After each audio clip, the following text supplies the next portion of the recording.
A seedy bedsit, a bigoted landlord, a man who wanted desperately to be taken seriously and never once was. Rising Damp was the sitcom that looked at the ugliest corners of 1970s Britain and somehow made them hilarious. And the story behind it is every bit as strange as the man at its centre. Fact number 1. It started on stage.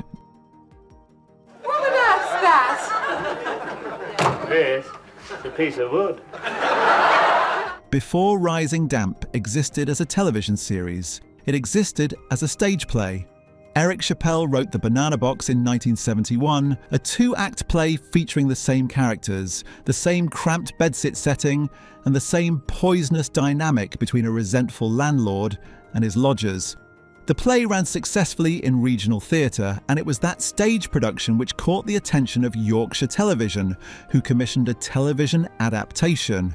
What's striking is how little the core concept changed in translation.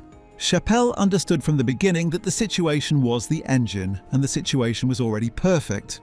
The bedsit wasn't just a location, it was a trap, and Rigsby was the man who'd built it around himself without ever quite realising it. I never saw him ruffled. Whenever Jerry'd open up, he'd just lean on his stick and say, "Where do you think that's coming from, Sergeant?" Fact number 2. Rigsby was always Leonard Rossiter. Ball against gut. Scattered applause from the deck chairs. I didn't know you played tennis. Oh, it's never off the course before my strings wet. There was never any serious discussion about casting anyone other than Leonard Rossiter as Rigsby.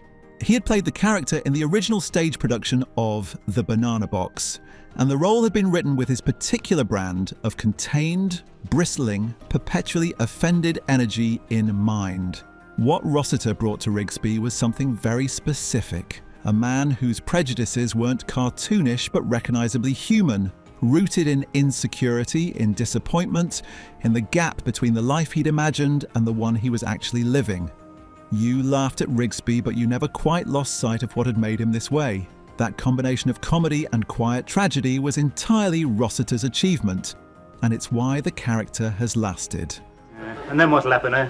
I suppose they'll pat him on the head, tell him not to be a naughty boy, he'll be remanded for a report, and there'll be 3 doctors saying he had trouble with his potty in early infancy. Fact number 3. Miss Jones was the real heart. I do think it's important to get to know one's candidate thoroughly, don't you agree? Oh, yes. Would you like a pen? Frances de la Tour's Miss Jones is one of the most underrated performances in British sitcom history. Where Rigsby's unrequited love could easily have made her a passive object of comedy, de la Tour played something far more interesting. A woman fully aware of her own loneliness, too intelligent to be fooled by Rigsby, and too proud to admit that his attention, pathetic as it was, meant anything at all. Miss Jones was not a victim of the joke.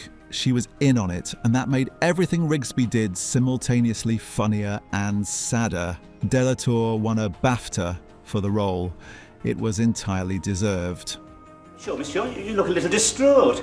Shall I make you a cup of tea? Tea? Oh my God, tea! Why do you always think a cup of tea will solve everything?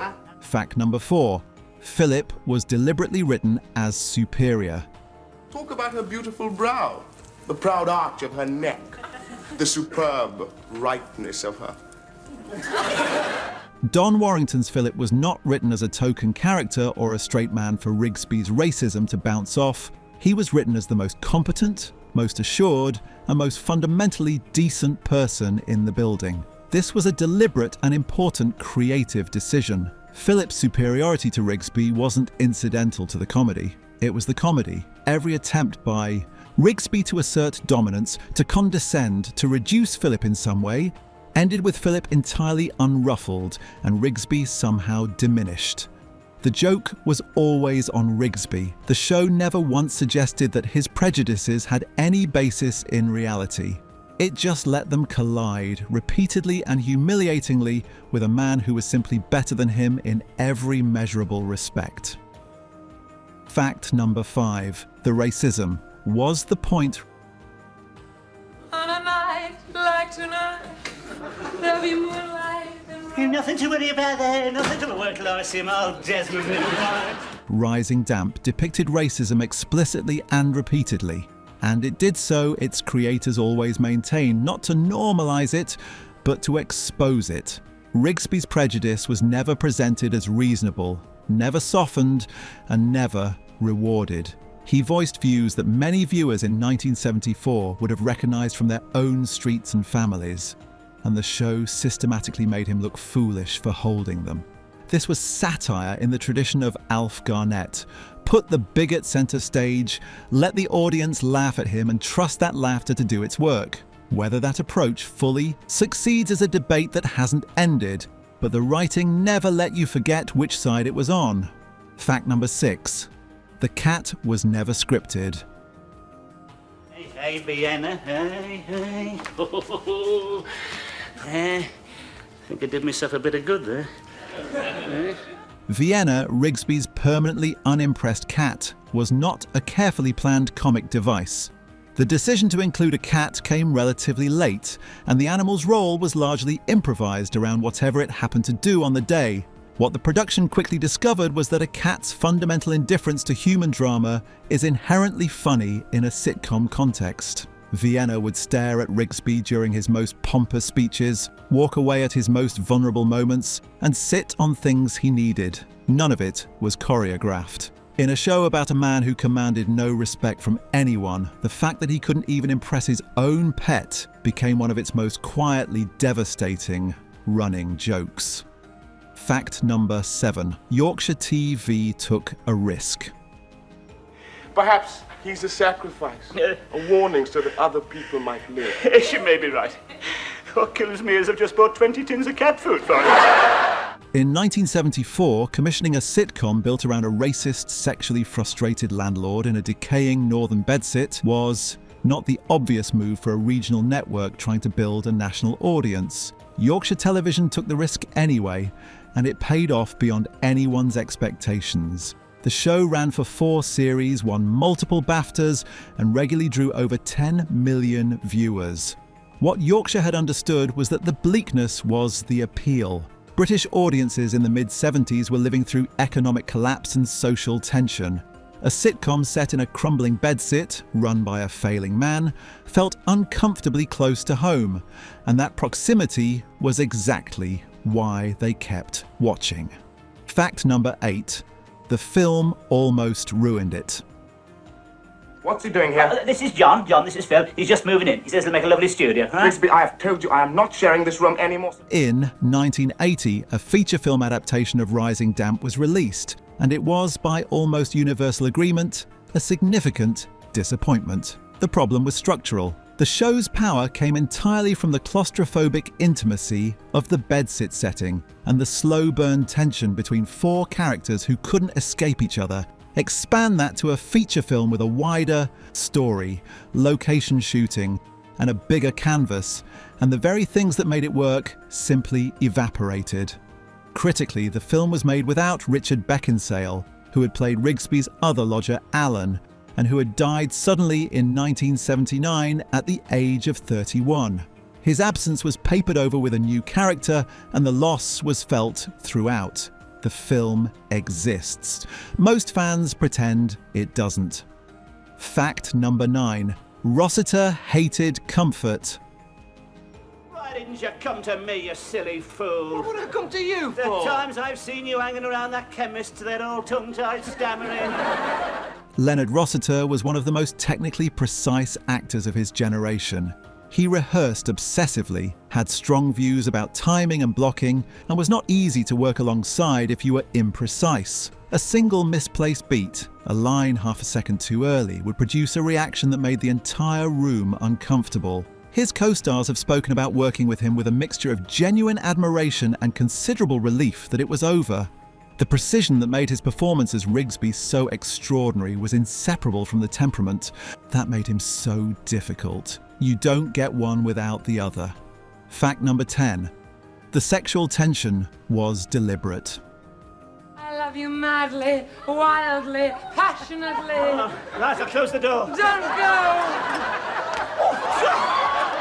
The dynamic between Rigsby and Miss Jones was, at its core, a study in frustrated desire, and Eric Chappell wrote it with complete intentionality. Rigsby's pursuit was never going to succeed. Both characters knew it, and the audience knew it. What kept it funny across 4 series was the specificity of the delusion.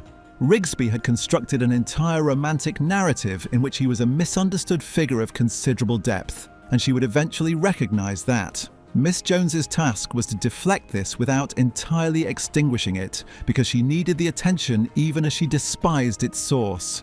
That is a delicate comic balance to maintain for 4 years, and both Rossiter and de la Tour maintained it without a single false note. I wish I could get someone to look at that cooker. Yes, well, I have rung them, Miss Jones. It keeps exploding. Yes, they said they'd send someone round as soon as possible. Fact number 11. It predicted the bedsit generation. Anything interesting? Woman lost her head in the supermarket. What a country. They'd lift anything. When Rising Damp first aired in 1974, the bedsit, the single rented room in a converted house, shared bathroom down the hall, landlord somewhere below, was a recognisable but hardly glamorous feature of British urban life. What the show captured with uncomfortable accuracy was the particular social texture of that living arrangement. The proximity without intimacy, the dependence without affection, the power imbalance dressed up as domestic normality. 50 years later, with housing costs at historic highs and a generation of young people locked out of ownership and crammed into precisely the kind of accommodation Rising Damp depicted, the show's setting feels less like period detail and more like prophecy. Rigsby's bedsit hasn't gone anywhere. It's just got more expensive. I'm not against mixed marriages. It's my daughter's happiness that counts. Fact number 12. Don Warrington's career. After Riggs has been up here twice to borrow money. She's a gold digger. No, she isn't. Alan, be guided by me. I have this radar where women are concerned. Don Warrington was in his mid-20s when he played Philip, and the role could easily have typecast him permanently. The dignified black lodger in a show about a racist landlord is not an obvious springboard for a varied career. That it didn't limit him is a testament to both his ability and his intelligence in managing what came next. Warrington went on to a substantial theatre career, television work across several decades, and eventually a late career resurgence that included highly praised performances in shows like Jonathan Creek and Death in Paradise. He has spoken thoughtfully about what Philip meant as a character, the importance of a black character on mainstream 1970s British television who was never defined by the racism directed at him, but simply, quietly, better than it. Fact number 13. Richard Beckinsale's tragedy. Mind you, what the committee are going to say when they find out I'm sheltering a Marxist, I don't know. I'm not a Marxist. As a matter of fact, I'm a Maoist. Richard Beckinsale, who played the amiable student Alan, was one of the most naturally gifted comic actors of his generation, simultaneously starring in Porridge opposite Ronnie Barker, making him one of the most recognisable faces in British television comedy by his mid-20s. In March 1979, he died of a heart attack at his London home. He was 31. The shock in British television was profound. 2 of the most beloved sitcoms of the decade had lost the same actor, and the gap in both was irreplaceable. His daughter Kate Beckinsale has spoken about him rarely but with evident feeling. He was, by every account, as warm as the characters he played. Fact number 14. Leonard Rossiter's other life. Yes, you think I'm going to be fooled by that, are you? You've got a tape recorder behind there. Look. Leonard Rossiter is remembered primarily for 2 roles, Rigsby and Reginald Perrin. What is less often discussed is the extraordinary range of work that surrounded those performances, including a critically acclaimed stage career, a much-admired turn in Stanley Kubrick's Barry Lyndon, and a series of Cinzano advertisements opposite Joan Collins that became some of the most talked-about television commercials of the 1970s and 80s. Rossiter was not a sitcom actor who got lucky. He was a serious, technically exceptional performer who happened to find 2 roles that suited him perfectly. When he died suddenly in 1984 at the age of 57, collapsing in his dressing room at the Lyric Theatre before a performance, British comedy lost someone it has never quite replaced. Fact number 15. why it still feels bold. Ruth, you're suddenly consumed with this burning passion for Alan.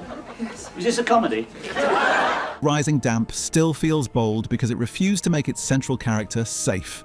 Rigsby is prejudiced, deluded, petty, and frequently cruel, and the show never softens any of that to make him easier to like. What it does instead is make him human, which is a harder and more interesting thing. You understand how a man becomes Rigsby. You see the disappointment and the fear underneath the bluster, and then you watch him be consistently, comprehensively outwitted by the people he looks down on, and you laugh. Not because cruelty is funny, but because comeuppance is. That combination of discomfort and release is what bold comedy does. Rising Damp did it across 4 series, with almost no weak episodes, in the middle of one of Britain's bleakest decades. That's not just bold, that's extraordinary. That's